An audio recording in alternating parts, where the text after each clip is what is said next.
Un saludo para todos. En el tema del día de hoy hablaré un poco sobre los metales alcalinos terrestres. Vamos a seguir, digamos que el proceso similar a lo de los metales alcalinos.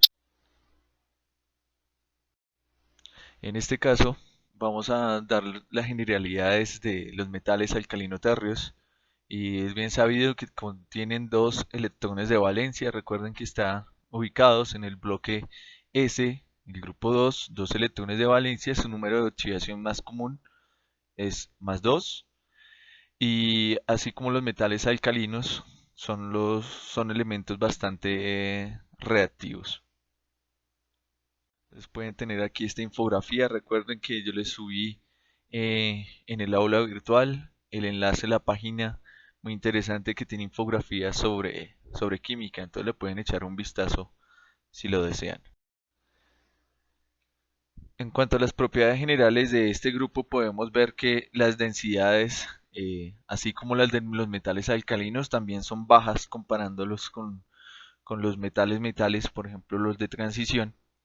Y es que los metales alcalinoterres pues también se caracterizan por ser plateados, pero aunque su densidad es baja, es un poco más alta que en el caso de los metales alcalinos. Y también tiene el mismo comportamiento. En este caso empieza a aumentar cuando yo voy bajando en el grupo. No se puede dar cuenta ustedes ahí, pues el berilio no se encuentra presente en esa tabla, ni el radón. ¿Radón por qué? Porque es un elemento radiactivo y el berilio en esencia porque su comportamiento químico es más parecido al de un semimetal. Aquí también se cumple lo de la regla diagonal y entonces si el litio se parece al magnesio, el berilio se parece en su química mucho al aluminio. Igual más adelante hablaremos un poco del berilio. Si comparamos ahora, por ejemplo, la energía de ionización con la de los metales alcalinos, podemos ver que la primera energía de ionización es mucho más baja.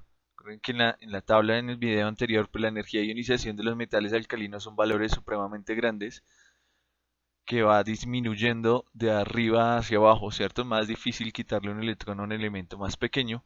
En el caso del berilio, esa energía de ionización, la primera es mucho más baja. Recuerden que ahí ejerce un poco el proceso de apantallamiento de un electrón que está en el mismo orbital, ¿cierto? Porque es S2, y entonces de alguna manera quitar el primer electrón es fácil, pero ya cuando quiero quitar el segundo, ¿cierto? También es relativamente fácil, porque quedaría el S1, solamente me apantallan los electrones que están en niveles inferiores, pero ya para quitar el tercero, pues obviamente ya estaría quitando uno perteneciente a un orbital P, que lo que requeriría es más energía. Pero entonces vean la tendencia, es mucho más fácil quitar uno y quitar dos electrones en este caso. Por eso es común tener números de oxidación de más 2 para estos elementos. Y en el caso de los puntos de fusión y las entalpías de atomización, la energía necesaria para separarlo, pues es evidente que son mayores si los comparamos con lo de los metales alcalinos.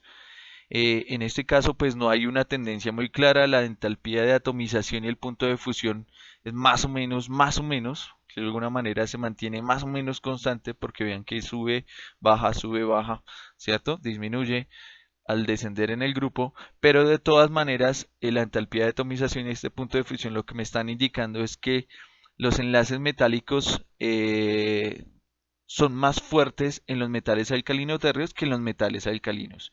¿Y por qué? Pues porque se ve en las entalpías de atomización o en el punto de fusión que es más difícil separarlos.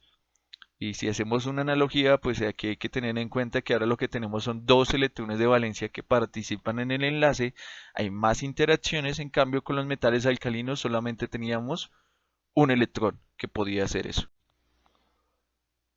En cuanto a las propiedades generales de reactividad, pues se caracterizan por ser metales de color plateado con una alta reactividad, pero son menos blandos. Recuerden que los metales alcalinos nosotros los podíamos cortar con un cuchillo, pero no son tan reactivos porque las electronegatividades en este caso empiezan a aumentar, son menos electropositivos, lo que significa menos reactivos. Como una característica común, recuerden que finalizando el video anterior les comenté que una curiosidad es que los metales alcalinos no forman óxidos, solamente lo forma el óxido de litio. El sodio ya forma el peróxido, ya potasio, rubidio, cesio forman el superóxido. ¿Y por qué? Porque estos aniones que tenemos presentes ahí están formados por dos átomos de oxígeno, son aniones grandes. Entonces, la única manera de estabilizar esos aniones grandes son con metales también grandes y que tengan una densidad de carga baja. Entonces, los que menor densidad de carga tienen son los metales alcalinos de abajo del grupo. Sí, porque son átomos o iones, perdón, que son relativamente grandes, los puede estabilizar. Cambio aquí con los metales alcalino-tercios y ya con los metales de transición, pues el radio iónico empieza a disminuir. Recuerden la tendencia periódica en el cambio en el radio. Entonces, en este caso, son átomos más pequeños, no pueden estabilizar esos aniones grandes y entonces no pueden formar los peróxidos y los superóxidos. Solamente de pronto el bario sí puede formar el peróxido porque el bario ya, como está bajo en el grupo, ya es un ion un poco más grande con una densidad de carga baja y de alguna manera puede estabilizar el ion peróxido. Pero en este caso, los metales alcalinos generalmente forman óxidos cuando se combinan con el. También los óxidos nosotros los podemos formar por descomposición de los carbonatos. Los óxidos también los podemos obtener por descomposición de los carbonatos respectivos, que a diferencia de los metales alcalinos, los carbonatos de los metales alcalino-tercios no son solubles en agua. Ahí ya tendremos que ver una competencia de solubilidad entre la energía reticular en la formación de estos compuestos sólidos y la entalpía de disolución. En nuestro caso, pues la energía reticular de los metales alcalinoterros es el factor que explica en parte la insolubilidad de estas sales porque al tener iones con más carga de los valores de energía reticular son mucho mayores, o sea, es más difícil separarlos porque la energía que hay que darle para separar esa atracción electrostática que debemos vencer pues es mucho mayor. Y entonces en este caso pues el agua no es lo suficiente, bueno, la liberación de energía cuando se ponen con el agua no es lo suficientemente grande para vencer a esa energía reticular. Entonces por eso es que nosotros vemos que generalmente consideramos que los sales de metales alcalinos son solubles en agua, ¿cierto?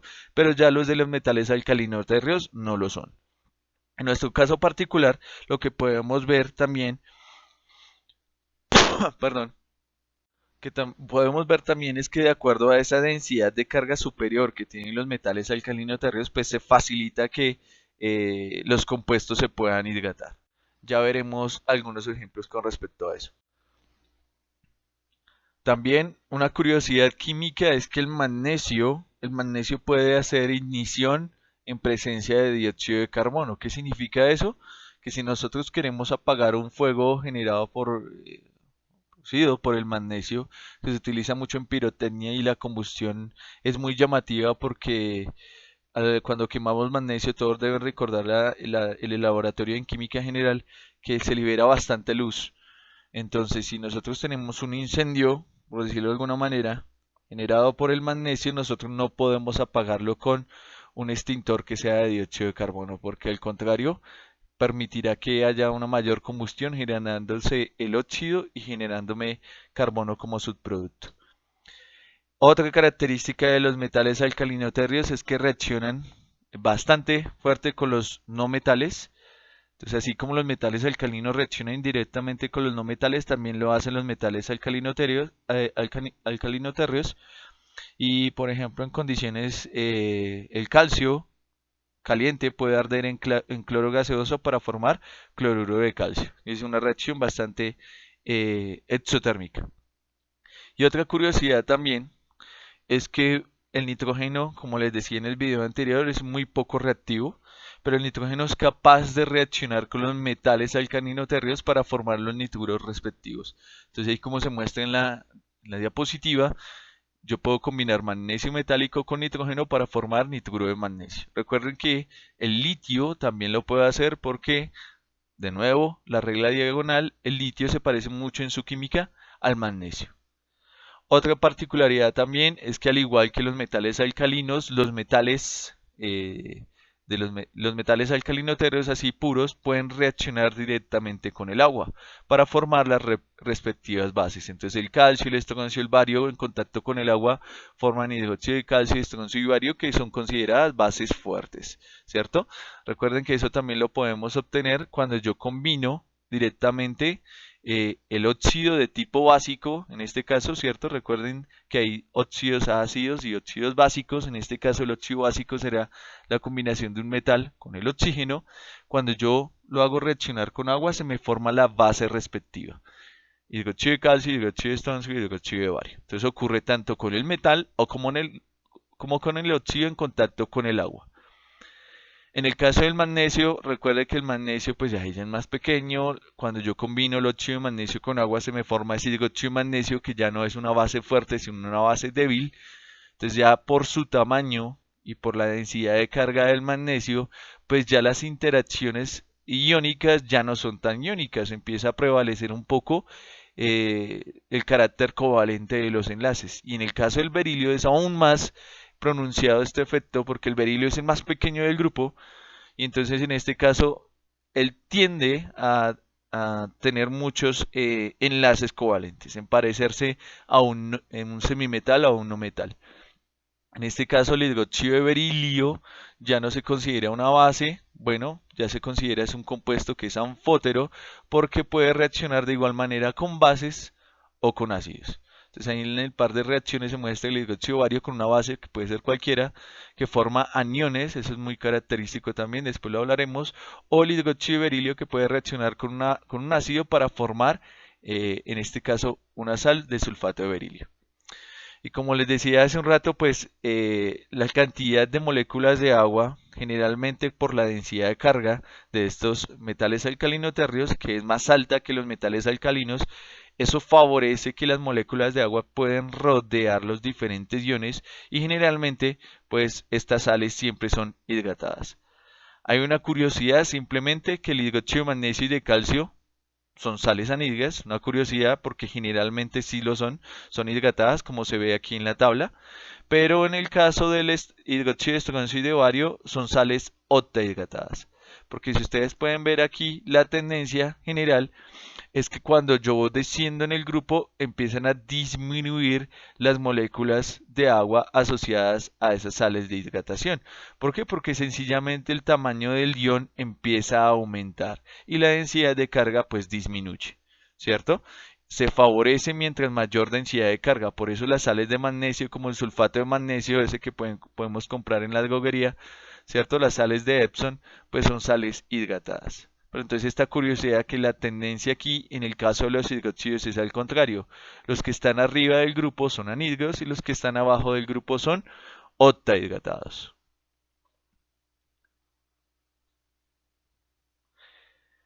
En el caso de la solubilidad, pues ya se los indiqué hace un rato, pues depende realmente de la competencia entre la energía reticular y la entalpía de hidratación de estas sales, que en este caso prima la energía reticular, ya que al combinar iones de mayor carga, digamos que la energía liberada en la formación del cristal es mucho mayor que la que se obtiene con los metales alcalinos, y entonces luego separarlos pues es un proceso que no se favorece termodinámicamente. Por eso digamos que la solubilidad es mucho menor o podemos considerarlos directamente como compuestos insolubles en agua.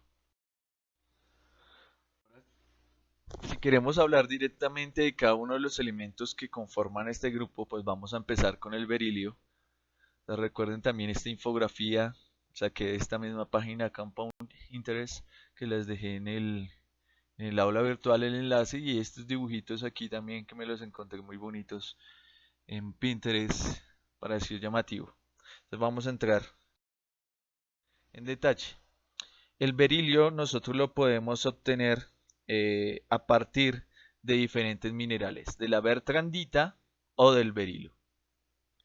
Y entonces, digamos que el proceso de extracción del berilio pues se hace en minas a partir minerales, de estos minerales y digamos que es curioso ver que en el caso del berilo, dependiendo de la cantidad de impurezas que puedan estar presentes en este mineral, ¿cierto? Porque pues obviamente se forma en la naturaleza, puede tener un color agua marina, las chicas sabrán más de colores que yo, agua marina, pero cuando tiene presente por unas pequeñas cantidades de cromo más 3 dentro de la estructura cristalina, se pone de este color un poco más verde.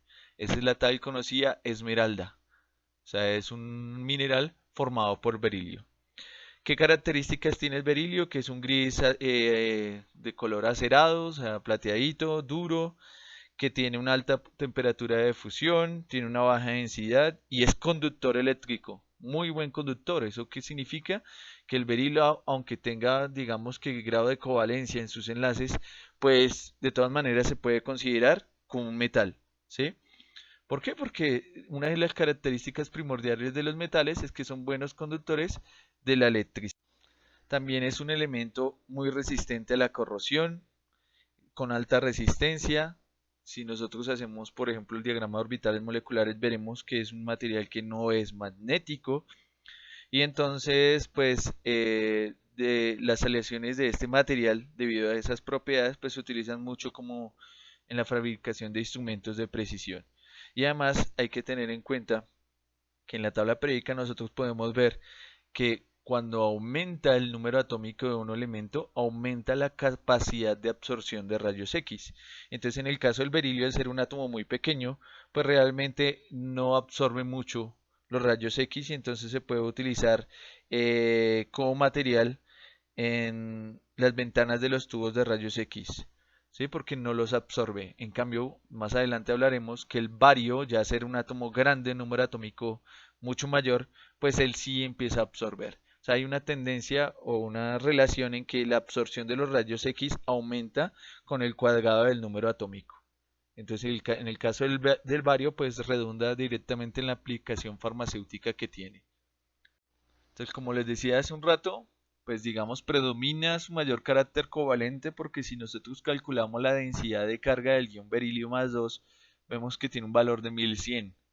No sé si ustedes recordarán cuando vimos el enlace iónico que la del sodio apenas era de 24 coulombs por milímetro cúbico. Entonces 1100, ¿qué significa? Que es un catión bastante polarizante. Y lo que significa también es que los compuestos iónicos simples de berilio pues también se encuentran como sales hidratadas. En este caso, en el del cloruro de berilio, pues lo único que puede acomodar el berilio al ser tan pequeño son solamente 4 moléculas de agua. Entonces es muy común que cuando nosotros tenemos soluciones acuosas en donde está este ion, pues lo común es que tenga solamente 4 moléculas de agua como número de coordinación. Número de coordinación hace referencia a los ligantes que pueden estar asociados a ese centro metálico. En este caso el berilio solamente 4. Y digamos que cuando veamos los compuestos de coordinación también veremos que estará asociado a una geometría tetraédrica muy similar a lo que se veía en el modelo de repulsión de los pares electrónicos de la capa de valencia. Entonces realmente lo que existe en el cristal es que el berilio forma 4 enlaces covalentes con las moléculas de agua. Este es un ion coordinado, ¿cierto? Y afuera de la esfera de coordinación estarán los dos iones cloruro que compensarán la carga. De todas maneras, como les dije hace un rato, al ser un metal al ser un material que puede conducir la corriente eléctrica y al tener propiedades propias de un metal, pues nosotros, aunque tenga un mayor carácter covalente que los demás elementos del mismo grupo, pues de todas maneras lo consideramos un metal, ¿sí? Aunque tiene una propiedad característica de los no metales, que es esa capacidad que tiene para formar especies oxianiónicas. Es decir, que los óxidos metálicos normales, o sea, los que están formados por un metal y el oxígeno, reaccionan con los ácidos para formar cationes. Entonces, generalmente, si yo tengo este por aquí, el óxido de berilio, vean, en solución acuosa, yo lo puedo hacer reaccionar con un ácido y me forma un catión en unas condiciones. En este caso, el ion tetra-aquaberilio. Después veremos cómo se da la nomenclatura de este tipo de compuestos. Pero también, si yo combino el óxido de berilio, que en teoría debería ser un óxido básico, y lo hago reaccionar con el ion hidroxilo, o sea, con una base, se me va a formar el ion tetrahidroxoberilato. En este caso vean que aquí se me está formando un oxoanión y eso es característico solamente de ¿qué? De los óxidos que tienen carácter ácido. Entonces, en definitiva, como el óxido de berilio tiene estas dos posibilidades, tanto de reaccionar con ácidos y con bases, pues era lo que les decía yo antes, que tiene un comportamiento anfótero, ¿sí? Y entonces, ¿qué otros elementos así importantes tienen también este carácter anfótero que se comportan como ácidos y como bases? El aluminio y el zinc. Por eso es que generalmente nosotros los describimos como metales débiles y de acuerdo a esos metales débiles, pues digamos, depende la ubicación. Recuerden que el aluminio y el zinc están muy cercanos a la línea de los semimetales y están entre esa separación más o menos, entre no metales, semimetales y metales. Están en el borde. Quiere decir que sus propiedades metálicas son débiles, aunque el aluminio es un buen conductor, ¿cierto? Entonces digamos que esas propiedades no resaltan tanto como las pueden tener los metales alcalino-terros o los metales alcalinos. Ya su comportamiento es directamente anfótero. Las de los otros metales alcalino-terros, pues ya cada uno tiene ya es un carácter básico. Como les decía hace un rato, inclusive ya los óxidos o los hidróxidos de calcio, estroncio y bario, nosotros los consideramos como bases totalmente fuertes. Y ya directamente con las aplicaciones, pues el berilio no tiene muchas aplicaciones farmacéuticas que digamos, porque son compuestos que son extremadamente venenosos, o sea que su potencial en aplicaciones clínicas es muy limitado, pero sí lo que hay es una enfermedad, digamos que relativamente famosa, que se llama beriliosis, este nombre en inglés, que causa insuficiencia respiratoria y afección conjuntiva o cutánea, problemas de la piel y sobre todo problemas en los pulmones. ¿Y a qué se debe la beriliosis? Realmente pues a todas esas personas que trabajan en las minas, obteniendo el agua marina o la esmeralda o estos minerales para obtenerlos. Entonces queda mucho berilio en el ambiente y entra al sistema respiratorio y causa esos problemas. Entonces muchas de los mineros que trabajan extrayendo esmeralda, muy común en nuestro país, ¿no? Somos un país esmeraldero con problemas sociales y demás, pues hay muchas personas que se pueden enfermar de acuerdo a esto, por inhalar cantidades de berilio que pueden estar presentes en, en el cuento del magnesio, pues ya su relevancia en bioinorgánica es mucho más grande, ¿cierto? Que la del berilio. Pero entonces vamos a hablar primero de algunas propiedades generales del magnesio. Recuerden que también se utiliza, se encuentra en muchas fuentes alimenticias, se utiliza en pirotecnia y es clave, por ejemplo, en la clorofila, ¿no? Entonces, ¿de dónde podemos obtener nosotros el magnesio? Lo podemos obtener a través de diferentes minerales. Digamos, no es tan reactivo como los metales alcalinos, pero tampoco es fácil encontrarlo libre. Entonces, se puede encontrar en la dolomita, que es una combinación de carbonatos de magnesio y de calcio, o en la carnalita, que es un mineral, un haluro, en una mezcla de magnesio y de potasio. Pero ¿qué es lo más importante aquí? Que nosotros podemos obtener el magnesio, sobre todo del agua de mar. El magnesio es el tercer ion más común en el agua de mar, pues después obviamente del sodio, del ion sodio y del ion cloruro, cloruro de sodio, ¿cierto? Agua salada. El magnesio es el tercer elemento más abundante en el agua de mar, entonces se puede obtener a partir de allí. Inclusive digamos que la manera industrial en la que se puede obtener, porque a partir de 1 kilómetro cúbico de agua de mar se pueden obtener 1 por 10 a la 6 toneladas de magnesio. O sea que la cantidad de magnesio que hay es supremamente grande. ¿Listo? Fíjense que el agua de mar puede ser de 10 a la 8 kilómetros cúbicos. Entonces ya se imaginarán ahí con un pequeño factor de conversión cuánto magnesio hay presente en él. Y entonces, ¿cómo se extrae este magnesio? Pues obviamente es claro que la solubilidad del hidróxido de magnesio es mucho más baja que la del hidróxido de calcio. Entonces hay un proceso que se llama Dow Chemical de esta empresa. Entonces lo que hace es agregarle hidróxido de calcio pulverizado al agua de mar de tal forma que se pueda generar el hidróxido de magnesio menos soluble. Y luego pues este hidróxido se separa por filtración y cuando yo lo mezclo con ácido clorhídrico pues ocurre una reacción ácido-base, una reacción de neutralización y se me forma el cloruro de magnesio. Ya con este cloruro de magnesio podemos hacer un proceso similar a la obtención del sodio y es hacer una celda electrolítica de tipo Downs, ¿cierto? En donde pues obviamente nosotros tenemos un cátodo, un ánodo, ¿cierto? Recuerden el grafito de hierro, podemos introducir el cloruro de magnesio fundido y lo único que hacemos es eh, tener una fuente externa de poder, ¿cierto? Que le alimenta la celda electrolítica y qué va a pasar con el magnesio, que el magnesio se reduce en el cátodo y que el ion cloruro se oxida en el ánodo. Y entonces es otra manera de obtener también cloro gaseoso. Otra manera de obtener el magnesio metálico, pues es a partir de la dolomita, de ese mineral de calcio y magnesio, ¿cierto?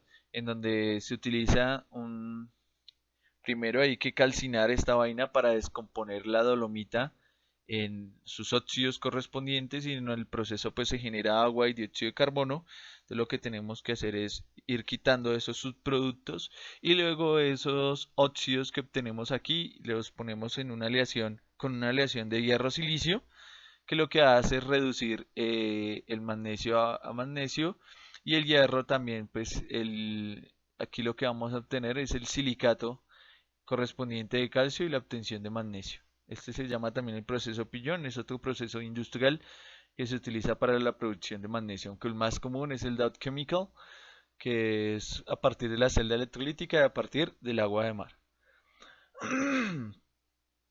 Bien, como les indicaba hace un rato, pues el magnesio, una curiosidad es que, bueno, el magnesio se puede oxidar en presencia de oxígeno a óxido de magnesio, pero cuando nosotros tenemos un incendio, este metal como tan reactivo, ¿cierto? Puede inclusive hacer combustión o quemarse más bien en presencia de dióxido de carbono. Entonces el uso de extintores de tipo A, B o C, que son los más comunes, pues no son los adecuados para combatir un incendio generado por un metal tan reactivo como el magnesio. Entonces en este caso se utilizan extintores de clase D que están compuestos de grafito o de cloruro de sodio.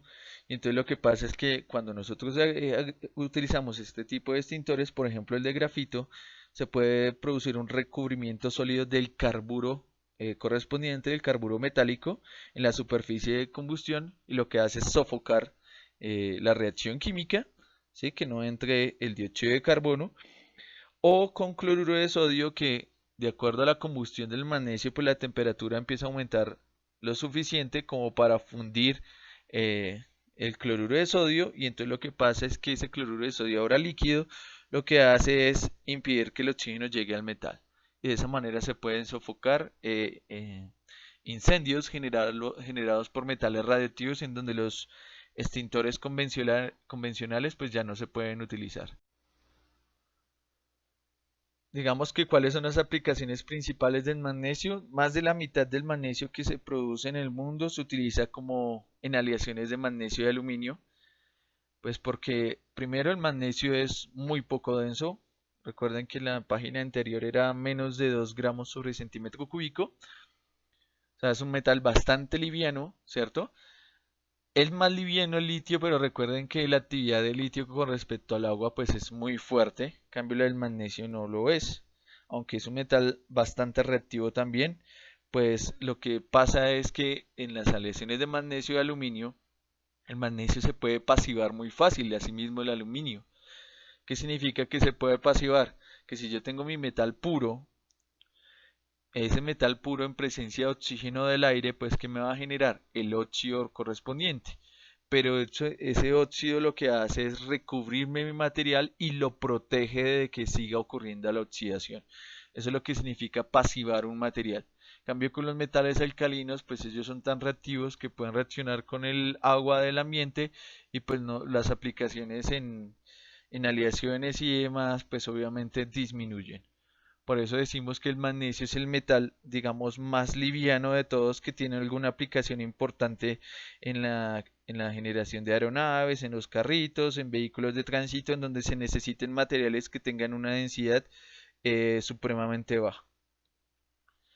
Y otra de las características también, así relacionado con el berilio, entonces vean que la densidad de carga del berilio era de 1100 coulomb sobre milímetro cúbico, en el caso del calcio es de 120, es una décima parte, Pero de todas maneras es un metal o es un ion que tiene una densidad de carga ligeramente grande. Si la comparamos sobre todo con el que está abajo, que es el calcio, que sería la mitad inclusive.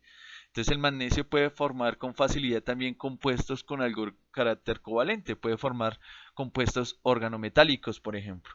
Entonces una aplicación directa de esta característica es en la de los reactivos de Grignard, que ustedes verán en orgánica o que ya vieron en orgánica, ¿cierto? Que es esa facilidad que tiene el magnesio de reaccionar con aloalcanos, por ejemplo, en este caso, para generar un enlace carbono-magnesio directamente, o sea, un órgano metálico, que es muy útil en síntesis orgánica. Entonces, ahorita cuando vean en su clase, pues la utilidad de los compuestos de Grignard, bueno, que son muy inestables en agua, pero son muy útiles en todos los procesos de síntesis. Ahora como tal, ¿cuál es la importancia o cuáles son las aplicaciones que tiene el magnesio?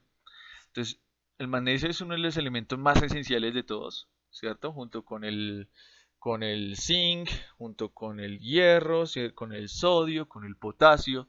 Entonces, el magnesio es esencial para la actividad de las diversas enzimas, como las enzimas que participan en la glucólisis. También es importante porque es el átomo central presente en la clorofila.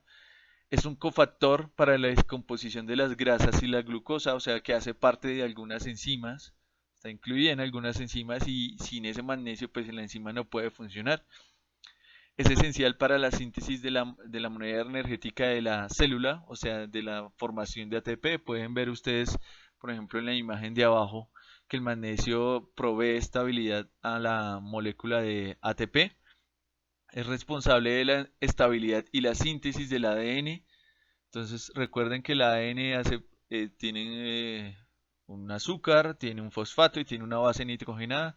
Entonces el magnesio también ayuda en la síntesis de ese ADN, mantiene el equilibrio electrolítico en el cuerpo y pues obviamente la deficiencia de magnesio está asociada con trastornos del sueño y la deficiencia también de este mineral pues conduce a ritmos cardíacos anormales. O sea, realmente las funciones biológicas que tiene este ion son supremamente grandes. Hay otros compuestos que tienen aplicación ya sea en la industria o en la farmacia. Por ejemplo, recuerden que el hidróxido de magnesio o ese compuesto que está debajo, que es el que se llama el silicato de magnesio, pues son muy comunes en los antiácidos. El hidróxido de magnesio, por ejemplo, junto con el hidróxido de aluminio en la leche de magnesia, ¿cierto? Que algunas personas la usan para el mal olor de las axilas o simplemente una cucharadita de eso cuando tenemos acidez. Y el sulfato de magnesio también hidratado, pues puede utilizarse cuando yo tengo problemas musculares, ¿cierto? Entonces una agüita con un baño de magnesio, de sulfato de magnesio. Entonces uno pone los piececitos, por ejemplo, en agua caliente y de alguna manera como que desinflama un poco eh, las articulaciones, bueno, no sé si lo estoy diciendo bien, los músculos. O también, pues cuando nosotros tenemos una deficiencia de magnesio en el organismo, también se puede de manera intravenosa o intramuscular inyectar soluciones que tengan sulfato de magnesio. Porque a veces es útil cuando tenemos deficiencia de magnesio, si tenemos una emergencia en una arritmia o del pulso cardíaco, entonces se puede utilizar como emergencia una solución inyectada de sulfato de magnesio también. En el caso del calcio, pues cabe recordar que el calcio también es muy importante. Ustedes lo vieron, por ejemplo, en el artículo de la hidroxiapatita, la presencia de calcio y fósforo en nuestro organismo. Recuerden que alrededor del 98-99% del calcio que tenemos en el cuerpo está almacenado en los huesos. Y entonces, ¿cuál es la importancia del calcio? Porque es un componente importante de la pared celular, ahí formando un compuesto que se llama el pectato de calcio. Es importante porque mantiene el equilibrio aniónico de la vacuola en la planta. Recuerden que es un organelo que hace parte de las células de las plantas, células eucariotas. Recuerden que hay procariotas y eucariotas. Se usa para estabilizar la permeabilidad de las membranas celulares. Es importante para la estructura y función de las proteínas. Es un componente esencial durante la coagulación de la sangre. provoca la contracción muscular, o sea, tiene un efecto antagónico con respecto al magnesio. El magnesio relaja, el calcio contrae. El calcio actúa como mensajero secundario durante la señalización celular, ayuda en las funciones cardíacas y nerviosas, es esencial para tener huesos y dientes fuertes, recuerden la hidroxiapatita, y juega un papel como mensajero y mediador de las contracciones cardíacas, esqueléticas y del músculo liso. O sea, es una maravilla el calcio. Eh, este diagrama que está por aquí me representa la homeostasis del calcio, que digamos que son procesos que de alguna manera tratan de tener una concentración constante del ion calcio en el organismo, entonces todo lo que entra también debe ser igual a lo que debe salir. Y entonces en el aula virtual, así como material complementario, les dejé un articulito de pocas páginas en español que habla sobre la homeostasis del magnesio, del calcio y del fósforo. Así de manera muy breve, pero sustancial. Entonces para que por favor después lo lean.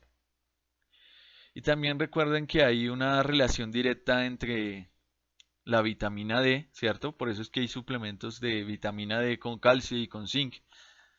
Y entonces digamos que la vitamina D, ahora vamos a tener nosotros un problema de vitamina D en este encierro, pues se puede generar por la radiación ultravioleta, ¿cierto? Entonces si nosotros tenemos ese compuesto que se llama, voy a leerlo porque no me lo sé de memoria, el 7-deshidrocolesterol, ¿cierto? Si llega la radiación solar UV, recuerden que el UV tienen una longitud de onda particular, una energía particular. Entonces esa absorción de los rayos UV por nosotros, pues lo que hacen es que ese compuesto se convierta en la vitamina D, que va a ser procesado pues en el hígado, en los intestinos, en los riñones, y pues la función esencial de esa vitamina D que se convierte después en otras moléculas, ¿no? De acuerdo a las enzimas que trabajan en cada uno de esos órganos, pues lo esencial de la vitamina D es que buenos niveles nos permiten una mejor absorción del calcio.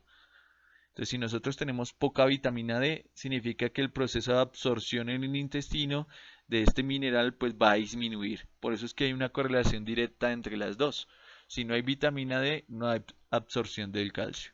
Por eso es necesario ahora que cuando salgamos de esta cuarentena que nos dé un poquito el sol o que salgamos por lo menos a la calle. Bueno, pues a mí sí me toca porque vivo solo, pero ustedes allá en su casita que salgan y les dé un poquito el sol, así sea en la ventana o en la terraza, a que se genere esa vitamina D y aumente la absorción del calcio. Que recuerden que una deficiencia de calcio puede generar, por ejemplo, osteoporosis, ¿cierto? Entonces es un problema directo de la deficiencia de calcio en el organismo.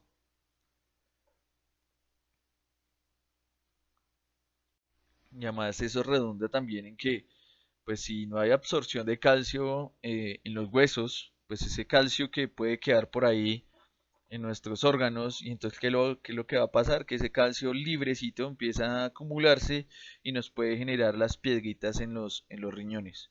Entonces por eso es necesario la vitamina D para la absorción de ese calcio en el plasma de nuestra sangre y que vaya directamente a la formación de huesos. ¿Sí? Porque si queda libre, pues tenemos otros problemas. Entonces, digamos que el calcio también influye en el peso, en los problemas renales, en las piedritas, en los riñones, ¿cierto? Entonces, digamos que, y como lo vemos aquí, pues es un elemento supremamente esencial para nosotros.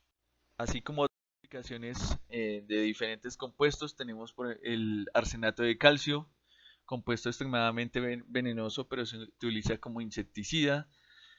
El carbonato de calcio que se puede tener aplicaciones clínicas como en los antiácidos, el cloruro de sodio para eliminar el hielo y controlar el polvo en caminos de tierra, para el concreto y como aditivo en tomates enlatados, el ciclamato de calcio como agente edulcorante, el gluconato de calcio como aditivo en los alimentos y en las vitaminas, y es como una fuente, digamos que es un agente que de alguna manera me suministra calcio, por eso es como un complemento en vitaminas.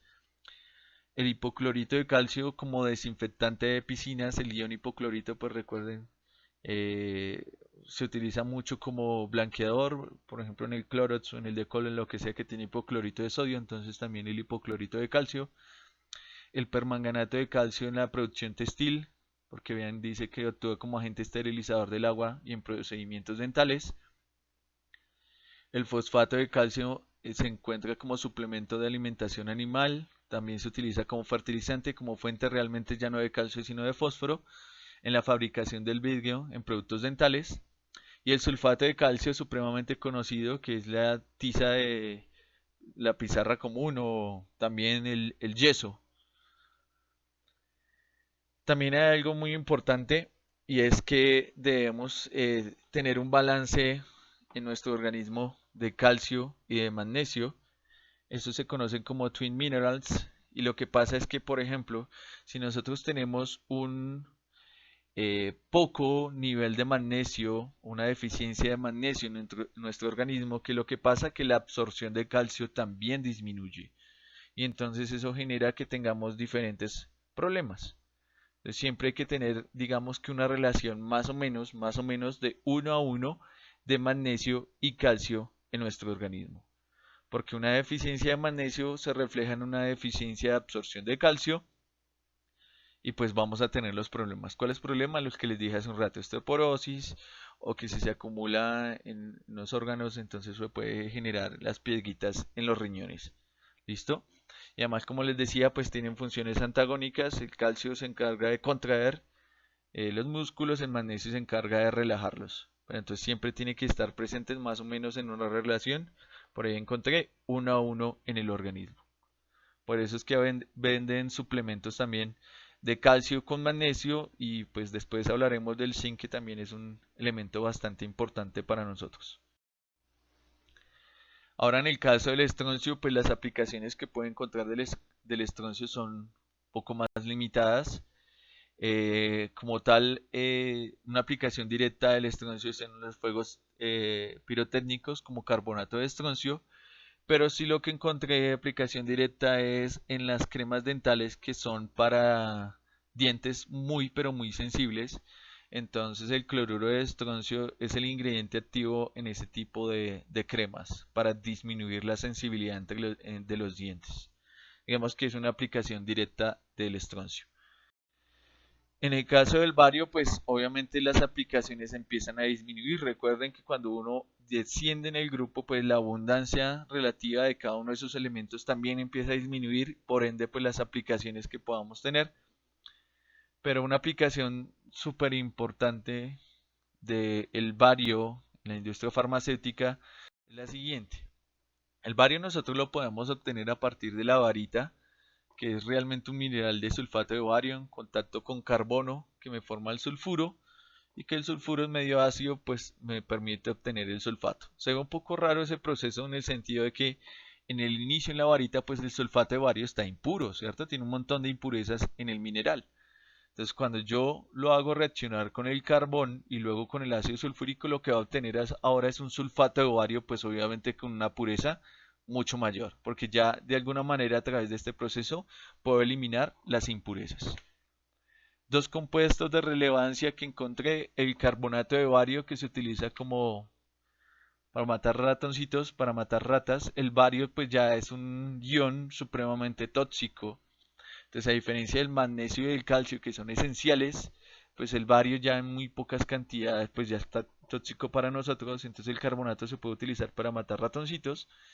Y el sulfato de bario, aún debido a esa toxicidad que tiene, se puede utilizar sobre todo cuando nosotros queremos tener imágenes de rayos X, bueno, en este caso de fluoroscopia, de nuestros órganos.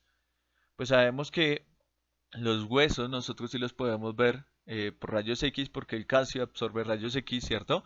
El bario lo hace aún más. Recuerden que, como les decía hace un rato, pues la absorción de los rayos X dependerá del número atómico del elemento elevado al cuadrado y una relación directa entre esos dos valores.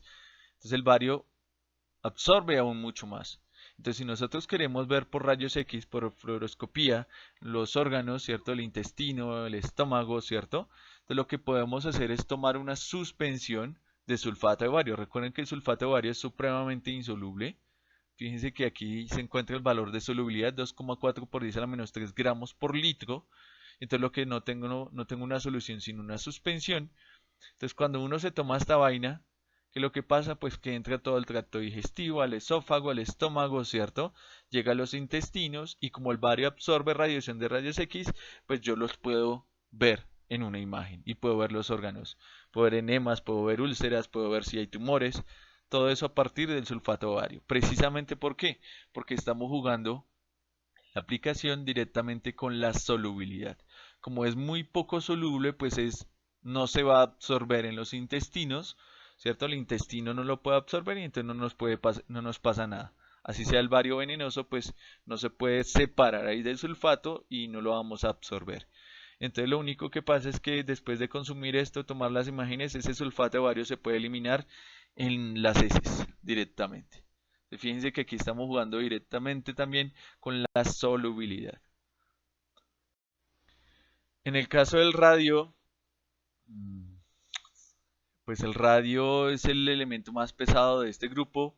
Es un elemento supremamente radioactivo. Fue descubierto por Becquerel y por Marie Curie. Momentos distantes, pero digamos que la que más recordamos siempre es a Marie Curie, la única mujer en ganar dos premios Nobel en dos, la única persona, no mujer, la única persona en ganar dos premios Nobel en dos ramas diferentes, en física y en química. Y pues el radio, pues aplicaciones como tal, en farmacia, pues no tiene, ¿cierto?